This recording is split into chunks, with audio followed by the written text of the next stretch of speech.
사막에 가면 아스합이라고 하는 풀이 있습니다. 메마른 광야 그 사막 한가운데 어떻게 저 풀이 자랄까? 그런데 그 풀은 그 사막 한가운데서 자라고 있습니다. 메마르고 황무하기 그지없는데, 그래서 아무것도 자라지 않을 것 같은데 이 아스합이라는 풀은 그 사막에서 자라고 있습니다. 어떻게 자라고 있을까요? 이 풀의 씨앗은 한번 사막에 떨어지면 10년이고 20년이고 그 뜨거운 모래 속에 자기의 생명을 가지고 이제 살고 있습니다. 그러다가 어느 순간 그 사막에 한 번씩 비가 올 때가 있습니다. 그것이 몇 년에 한 번, 때로는 10년에 한 번 비가 오기도 하는데요. 그때 비가 내리게 되면 이 뜨거운 모래 속에 숨겨져 있었던 이 씨앗이 움을 틔웁니다. 그리고 싹을 틔우고 활짝 꽃을 피웁니다. 그리고 열매까지 맺어 씨를 다 흩어진 뒤에 그는 쓰러져 죽습니다. 이 아스합은 열매를 맺어 씨 뿌리는 꿈을 이루기 위하여 뜨거운 태양 아래에서 10년이고 20년이고 인고의 시절을 보내는 것입니다. 하나님께서 우리에게 약속을 주시고 비전을 주실 때 항상 아름답게 다듬어져 있는 동산을 주시지 않는다라는 거예요. 거친 광야와 시련의 바다도 함께 주신다는 것을 우리가 알아야 합니다. 그때 우리가 꼭 기억해야 할 것은 그 거친 광야와 바다 때문에 하나님께서 우리에게 주신 약속과 비전, 사명을 잘라버리면 안 됩니다. 왜냐하면 광야와 시련의 바다까지도 하나님의 큰 약속과 비전 속에 포함되어져 있기 때문입니다. 왜 우리에게 하나님 끊임없이 믿음을 가지라고 말씀하실까요? 하나님의 약속과 비전은 저절로 성취되는 것이 아니기 때문입니다. 모험을 해야 되고 손해를 보아야 하고 수많은 인내의 시간이 필요하기 때문입니다. 여러분, 자식을 키울 때 어떻게 하십니까? 그 아이가 태어났을 때 온전한 성인으로 태어납니까? 그러지 않지 않습니까? 피투성이로 태어납니다. 아무것도 할 수 없는 그 어린 아기를 부모는 정말 온 정성과 온 시간과 온 에너지를 다 바쳐서 키웁니다. 좀 크면 이 녀석이 좀 사람 노릇합니까? 오히려 부모의 마음을 많이 아프게 합니다. 실수도 많이 하고 정말 부모의 눈에서 눈물 흘리는 일들을 많이 만들어냅니다. 그럼에도 불구하고 부모는 그 자식을 포기하지 않습니다. 왜요? 하나님께서 주신 자신의 생명 핏줄이기 때문에 그렇습니다. 그리고 하나님께서 주신 복덩이기 때문에 그 자녀를 끝까지, 정말 부모는 죽을 때까지 최선을 다하여 애를 쓰고 수고하고 가지고 있는 모든 것을 그 자녀를 위하여 희생합니다. 그 이유는 그 자녀가 나의 대를 이어나갈, 나의 꿈과 나의 소망과 나의 모든 것을 이어나갈 하나님께서 주신 비전이기 때문에 그렇습니다. 사업도 마찬가지입니다. 처음부터 사업이 완벽하게 온전한 열매를 거두느냐? 절대 그러지 않습니다. 많은 실수도 있고 실패도 있고 아픔도 있고, 그리고 오랜 도전과 모험 속에서 어느 날 열매를 거두게 됩니다. 무엇보다도 하나님 나라의 일, 교회는 더욱 믿음의 인내가 필요합니다. 영적인 일은 세상의 가치 기준을 가지고 바라보면 이건 도저히 이치에 맞지도 않고 해결책도 보이지 않습니다. 그런데 믿음으로 걸어가면 어느 날 그 일이 완성되고 성취됩니다. 우리가 한 것이 아니라 하나님이 하시기 때문입니다. 우리가 단지 해야 할 것은 믿음으로 주님을 신뢰하는 것입니다. 아멘. 오래전 제가 설교하면서 모조라고 하는 대나무 얘기를 한 적이 있습니다. 이 대나무는 뿌리를 심으면 3년, 4년 아무런 소식이 없습니다. 그런데 한 5년이 지나면 죽순이 여기저기 올라오기 시작하는데 그때부터 겁나게 크기 시작합니다. 한 달 사이에 키가 10m, 20m 쭉쭉 올라갑니다. 그럼 그동안 4, 5년 동안 뭐 했느냐? 이 4, 5년 동안 이 뿌리는 옆으로 번져가는 겁니다. 그리고 5년째가 되는 해가 되면 일제히 위를 향하여 뻗어 올라가는 것입니다. 저는 믿음은 마치 이와 같은 것이다 그렇게 생각합니다. 4년, 5년, 아니 어떤 경우는 10년, 20년 믿음의 뿌리를 뻗어 놓으면 어느 순간 큰 숲을 이룬 날이 온다라는 거예요. 저는 우리 홍익교회가 이때까지 믿음 하나로 나왔습니다. 이제 또 다음 하나님께서 주시는 큰 축복의 때를 바라보며 믿음의 준비를 해나가는 시즌이라고 저는 생각합니다. 이 3년 코로나 이 시국 가운데서 하나님께서 우리 공동체에 계속 주신 메시지가 무엇입니까? 믿음의 말씀을 주고 있습니다. 그 뭐냐?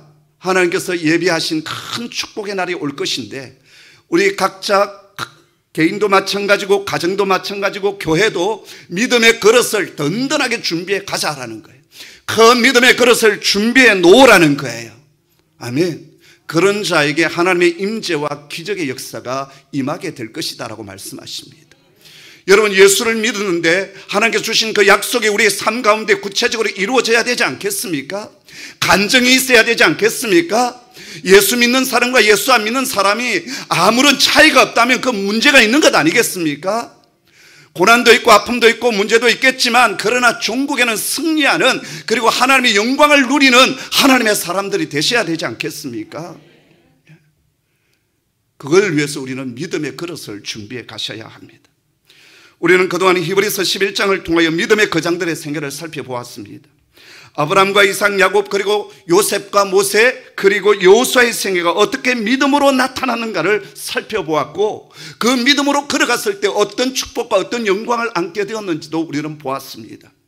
그런데 오늘 본문에는 우리가 지금까지 생각했던 이미지하고는 전혀 다른 한 사람이 등장합니다. 우선 이 사람은 이방인입니다. 그리고 여인입니다. 여성의 인권이 존중되지 못했던 시절, 그래서 사람들이 계수를 할 때도 여성은 죄송합니다, 숫자의 카운트에 들이지 않았던 시절이 바로 그 시절이었습니다. 그랬던 시절에 살았던 여인이었고, 더더군다나 오늘 성경에 보면 그는 기생이었다, 그렇게 말씀하고 있습니다. 우리 성경에서는 기생이로 표현되어지고 있지만 좀 더 엄밀히 말한다면 이방신전에서 몸을 팔던 매춘부였습니다. 70인역에 보면은 매춘부였다, 그렇게 기록을 하고 있어요. 참으로 비천하게 짝이 없는 여인입니다. 그런데 하나님은 이런 사람을 들어서 이스라엘 백성들이 약속의 땅 가나안에 들어가게 되었을 때 가장 결정적인 순간, 가장 중요하게 쓰임받는 인물로 하나님 사용하여 주십니다. 사실 이스라엘 백성들이 말씀을 받고 약속을 받았지만 여전히 이스라엘 백성들의 마음은 두렵고 떨렸던 것이 사실입니다. 그런데 라합이라고 하는 이 비천한 여인의 믿음을 통하여서 아버지 하나님께서 이스라엘 백성들보다 앞서가고 계심을, 그리고 하나님께서 먼저 일하고 계심을 그들은 알게 됩니다. 주저하고 의심하고 있었던 이스라엘 백성들을 완전히 긍정의 마음으로 바꾸어 놓았던 이가 누구였느냐? 라합이었습니다.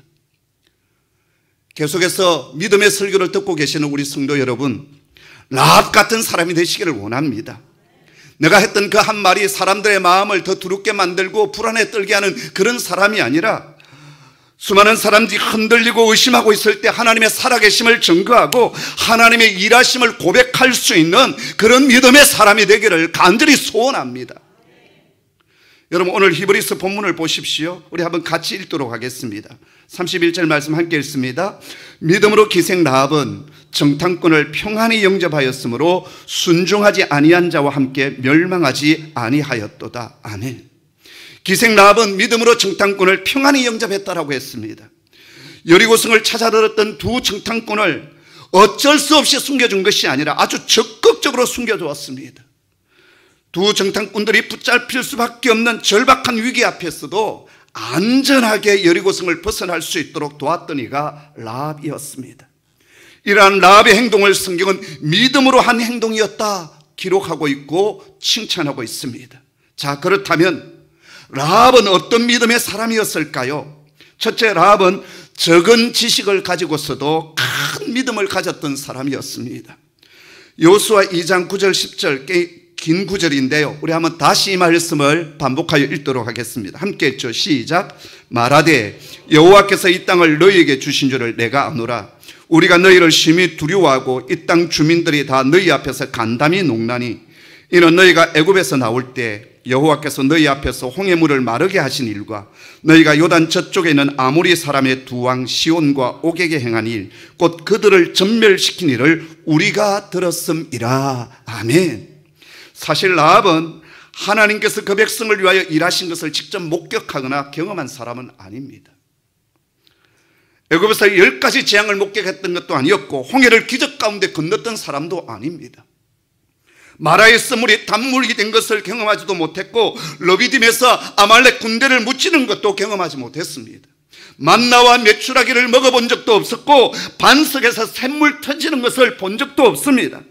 구름기둥 불기둥의 경험도 더더욱 없었어요. 단지 그는 풍문으로 떠들고 있었던 소문 하나를 듣게 됩니다. 400년 동안 애굽에서 종살이하던 저 히브리 백성들을 그들의 하나님 여호와께서 이끌어내셨다라는 겁니다. 그리고 그 백성들을 지난 40년 동안 구름기둥 불기둥으로 인도하셨을 뿐만 아니라 수많은 대적들을 대신 싸워주셨다, 그 소식을 들었습니다. 하나님께서 그 백성과 함께하고 계신다, 그 백성을 인도하고 계신다, 그 백성들을 대신하여 앞서서 싸우고 계시는 분이 여호와 하나님이시다. 하나님께서 약속하신 땅, 이 가나안 땅을 그 백성들에게 주시기를 원하신다. 라합은 풍문으로 들려온 이 얘기를 들으며 여호와 하나님에 대한 신앙을 가지게 되었습니다. 대단하지 않습니까? 풍문으로 들려오는 얘기를 듣고서 하나님에 대한 믿음을 가지게 되었다. 정말 대단한 믿음입니다. 라합에 비한다면 오늘 우리는 얼마나 많은 하나님에 대한 지식을 가지고 있습니까? 성경의 말씀을 우리가 직접 읽을 수 있고 볼 수 있습니다. 하나님을 증거하는 설교는 또 얼마나 많이 들었습니까? 우리 속에 하나님에 대한 지식이 얼마나 많습니까? 그런데 그 지식이 믿음의 행위로 나아가지 않는다는 데 우리의 부끄러움이 있습니다. 라합은 하나님의 소문을 귀로 들으며 하나님에 대한 믿음을 가지고 있습니다. 참으로 적은 지식을 가지고서도 하나님을 믿는 믿음의 사람이 되었습니다. 그리고 결정적인 순간 그 믿음은 구체적인 행동으로 나타났습니다. 신학자 윌리엄 바클레이는 여리고에서 이스라엘 백성들이 승리할 확률은 100만 분의 1이었다, 그렇게 기록하고 있습니다. 그만큼 상황은 이스라엘 백성들에 불리했습니다. 아무런 무기도 없습니다. 병기도 없이 사막을 건너왔던 그 유목민들이 여리고성을 정복한다는 것은 불가능한 일이었습니다. 보이는 상황은 결코 낙관적인 것이 아니었습니다. 그러나 라합은 보이는 현상보다도 하나님의 말씀을 듣고 믿었고 확신했습니다. 하나님은 그 믿음을 기뻐하셨습니다. 이 땅에 처음 복음이 들어왔을 때 우리 믿음의 선조들은 성경책 하나 제대로 가지고 있지를 못했습니다. 쪽복음, 마태복음, 요한복음, 이 쪽복음 그것 하나 가지고서도 믿음의 용사가 되었고 순교자가 되었습니다. 그래서 오늘 우리는 참 부끄럽습니다. 예수 믿기 참 좋은 환경과 여건, 하나님에 대한 풍부한 지식들, 언제 어디서든지 하나님의 말씀을 또 설교를 들을 수 있는 그런 시대입니다. 그런데 오늘 저와 여러분의 삶은 좀에 믿음의 삶을 살아가지 못한다라는 것입니다. 그것이 목사인 저를 아프게 합니다. 설교하는 것이 매일매일 힘이 듭니다. 엘리야 같은 고통이 이 목사에게 있습니다. 2020년 7월 오베데돔 특별기도회 때 여호수아 말씀을 제가 설교하면서 솔제니친 얘기를 한 적이 있습니다. 구소련의 유명한 반체제 인사였던 솔제니친이 서방으로 망명을 합니다. 그리고 1983년 종교계의 노벨상으로 불리워지는 템플턴 상을 수상합니다. 그 수상식 강연에서 솔제니친은 이런 유명한 말을 했습니다. 왜 러시아에서 지난 반세기 동안 6천만 명이 넘는 인명을 학살하는 끔찍한 공산혁명이 일어났을까요? 그것은 사람들이 하나님을 잊었기 때문입니다. 러시아는 어떤 나라입니까? 러시아 정교회를 가지고 있는 나라입니다. 일찍 그 땅에 복음이 들어갔던 나라이고 정말 아름다운 궁전과 같은 예배당들이 곳곳에 세워진 나라입니다. 그럼에도 불구하고 6천만 명의 사람들이 공산혁명 가운데 죽었습니다. 왜 그랬을까요? 솔제니치는 어린 시절 러시아 공산혁명을 직접 경험했습니다. 자신이 사랑했던 삼촌과 이웃과 그리고 한 시대를 정말 풍미했던 유명한 인사들이 끌려가서 처형당하는 장면을 두 눈으로 똑똑히 목격했습니다. 온 나라가 공포 분위기 속에 아수라장이 되어가는 그 모습을 온몸으로 경험했어요. 그러면서 처참하게 사형되어서 죽어가던 그 어른들이 남겼던 한마디를 그는 기억하고 있었습니다. 왜 이 나라에 비극이 찾아왔는가? 그것은 사람들이 하나님을 잊었기 때문이었다. 종교적인 의식은 가지고 있습니다. 매 주일마다 가서 미사는 드리고 있습니다. 그러나 그들은 말씀을 따라 믿음대로 살지를 못했습니다. 그래서 공산주의 종주국이 되었고 수많은 사람들이 죽어갔습니다. 그리고 또 지금 푸틴은 우크라이나를 공격하여서 수많은 사람들을 죽이고 학살하고 있습니다. 교회가 있고 예배는 드려지고 사제는 있고 의식은 있지만 죄인은 있지만 참 믿음의 행동들, 믿음의 삶이 없게 되어질 때 세상은 지옥 같은 세상으로 바뀌게 된다라는 거예요. 사랑하는 성도 여러분, 오늘 우리는 이때까지 우리가 지켜왔던 그 믿음의 유산들, 우리 선조들이 지켜왔던 그 믿음의 유산들을 우리가 다시 한 번 더 불일 듯이 일으켜서 우리 자녀 세대들에게 남겨주고 흘러보내야 될 정말 절박한 그러한 상황 가운데 놓여 있습니다. 지금 청년 세대의 복음화율이 3, 4%입니다. 3, 4%는 선교지입니다. 저 해외 선교만이 선교가 아니라 우리 다음 세대가 지금 선교지입니다. 왜 이렇게 되었을까요? 여러 가지 이유가 있을 것입니다. 그러나 가장 중요한 것은 우리 부모 세대들이 우리 자녀들에게 참된 믿음의 모습을 제대로 보여주지 못했다라는 것입니다. 하나님을 알고는 있지만 믿음으로 살지 않았기 때문입니다. 성도 여러분, 믿음을 가지도록 하십시다. 빌라델비아 교회처럼 작은 능력을 가지고서도 하나님의 말씀을 지키며 주님의 이름을 배반하지 않는 사람들이 되도록 하십시다. 둘째, 라합의 믿음은 손해를 두려워하지 않는 믿음이었습니다. 값비싼 대가를 지불하고서라도 하나님 편에 서기로 결단했던 사람이 라합이었습니다. 하나님을 향한 믿음 때문에 정탐꾼을 숨겨주지만 일이 잘못되어진다면 어떻게 되겠습니까?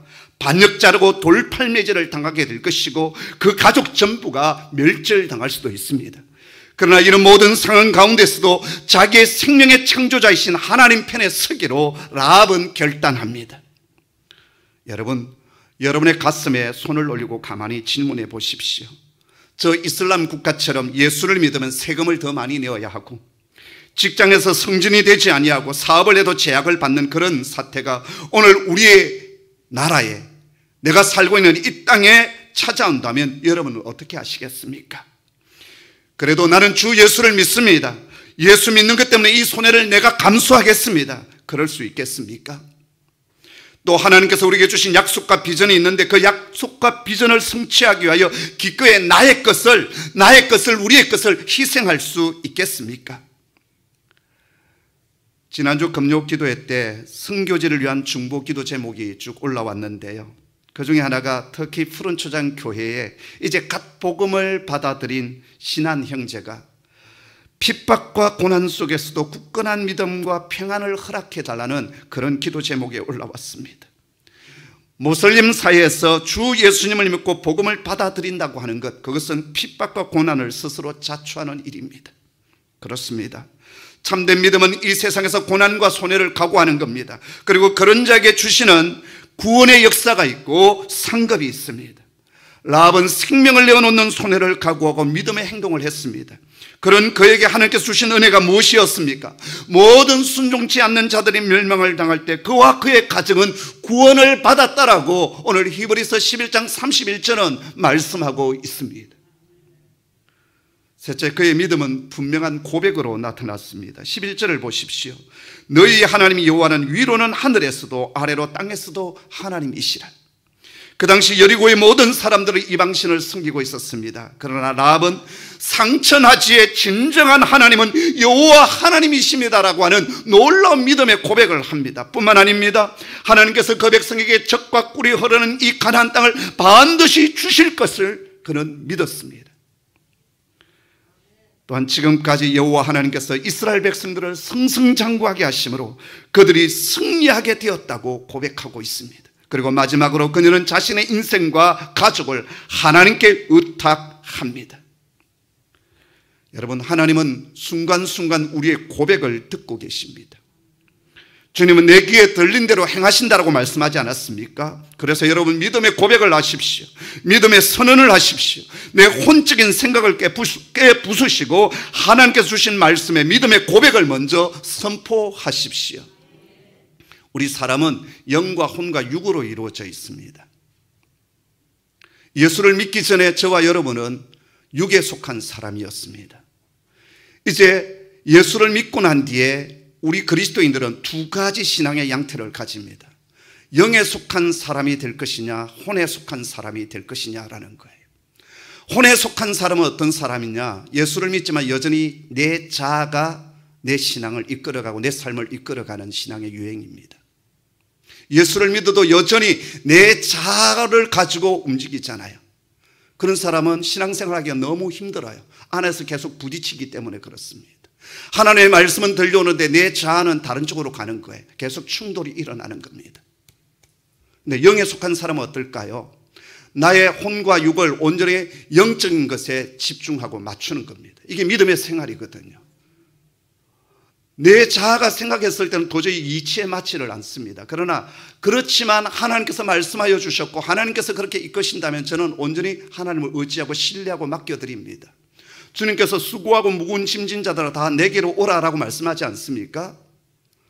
그 짐이 무엇이겠습니까? 네가 지고 있는 그 모든 것, 네가 고민하고 있는 것, 그건 신앙이 없다라는 거예요. 왜 네가 고민하느냐라는 걸 맡겨드리라. 이루시는 분 누구실까요? 하나님이십니다.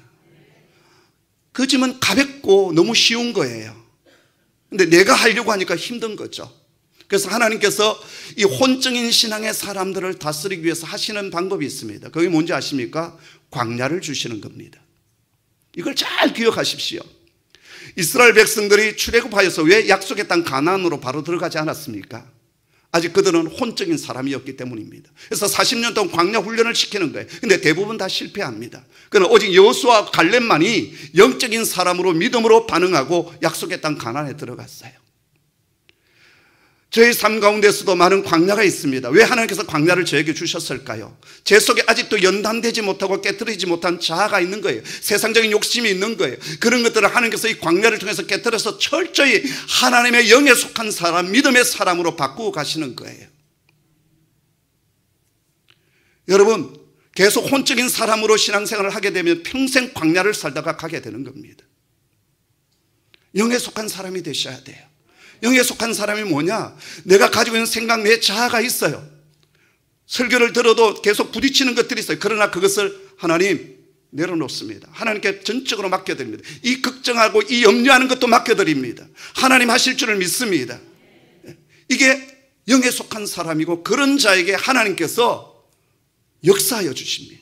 일하여 주십니다.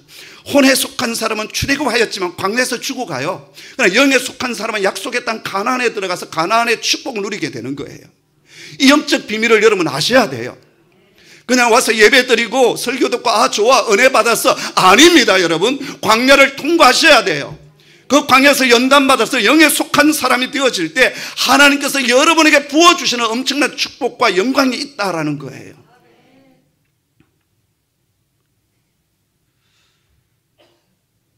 자, 보십시오. 믿음으로 반응했던, 영에 속했던 이 라합에게 하나님께서 주신 상급이 무엇입니까? 가장 중요한 상은 그와 그의 온 가족이 구원을 받은 것이었습니다. 우리가 잘 아는 대로 라합 자신만이 아니라 그 집 전체가 구원을 받았습니다. 하나님의 진노로 여리고성이 완전히 무너지는 그 아수라장 속에서도 그녀와 그의 가족 모두가 구원을 받았어요. 바로 여기서 우리가 묵상할 수 있는 것은 하나님께서 여호수아를 통해서 정탐꾼을 그 땅 가운데 보냈던 가장 중요한 임무가 뭐였느냐? 단순히 가나안 땅을 탐지하는 것뿐만 아니라 이미 하나님을 믿고 마음으로 의지하고 있었던 이 여인 라합의 믿음을 주께서 귀하게 보셨다라는 거예요. 그래서 이 여인을 그 심판 가운데서 건져내시고 그 가족을 보호하시기 위하여 두 정탐꾼을 보냈다라는 거예요. 하나님 종종 그렇게 일하십니다. 노아 시대 때 주께서 온 세상을 심판하실 때 하나님은 의로운 사람 노아를 부르셔서 방주를 만드시고 그 가족들이 구원을 받게 하지 않았습니까? 소돔과 고모라 땅에 멸망을 당할 수밖에 없을 때 하나님은 의인 아브라함의 중보 기도를 받으시고 롯의 가정을 구원하여 주셨어요. 여리고 성이 완전히 무너져 내리고 이스라엘 백성들이 그 성을 취할 때 붉은 줄이 걸려 있었던 라합의 집은 구원을 받았고 보호를 받았어요. 라합이 두 번째 받은 상급은 하나님께서 살몬이라고 하는 남편을 허락해 주셨다라는 거예요. 그리고 라합의 몸에서 보아스 같은 훌륭한 믿음의 인물이 나오게 됩니다. 룻기에 나오는 보아스는 장차 오실 예수님의 모형 아닙니까? 그녀의 인생 초반은 참으로 비천한 밑바닥 인생이었지만 하나님의 말씀에 믿음으로 반응했던 라합의 마지막은 참으로 아름다웠습니다. 훌륭한 남편을 만났고 훌륭한 아들을 낳아 길렀습니다. 라합은 이방 여인이었지만 믿음으로 선택받은 백성 가운데 거하는 자가 되었어요. 세 번째, 라합은 다윗의 족보 왕족의 의미가 되는 축복을 받았습니다.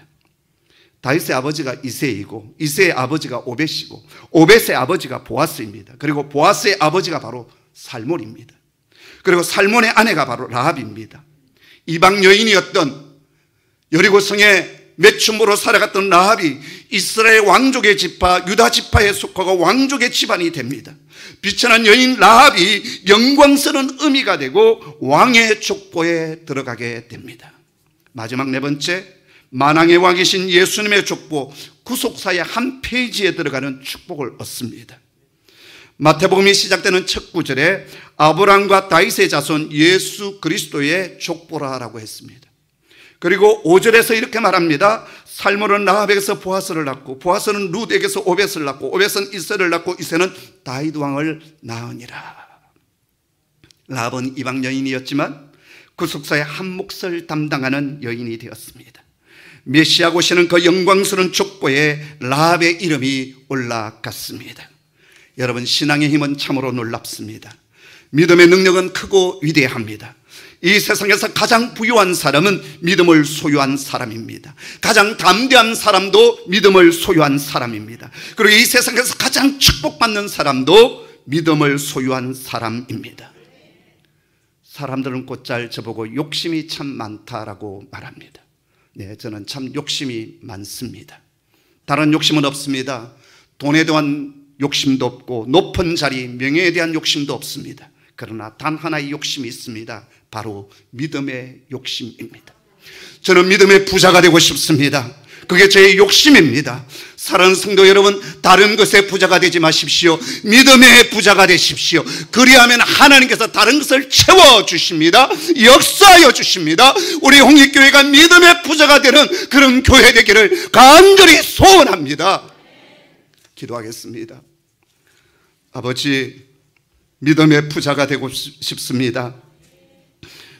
이 세상 사람은 다른 것의 부자가 되기 위해서 아득바득 살아가고 있는데 주님, 저희에게 믿음의 은사를 부어주셔서 믿음의 큰 그릇을 준비하게 하여 주시옵소서. 우리의 가정마다 우리의 자녀들의 삶 속에 믿음을 주셔서 하나님께서 예비하여 주신 비전과 약속들이 구체적으로 성취되게 하여 주시고 열매를 맺게 하여 주시고 흔들어 넘치는 복을 받게 하여 주시옵소서. 감사합니다. 예수님의 이름으로 기도드리옵나이다. 아멘.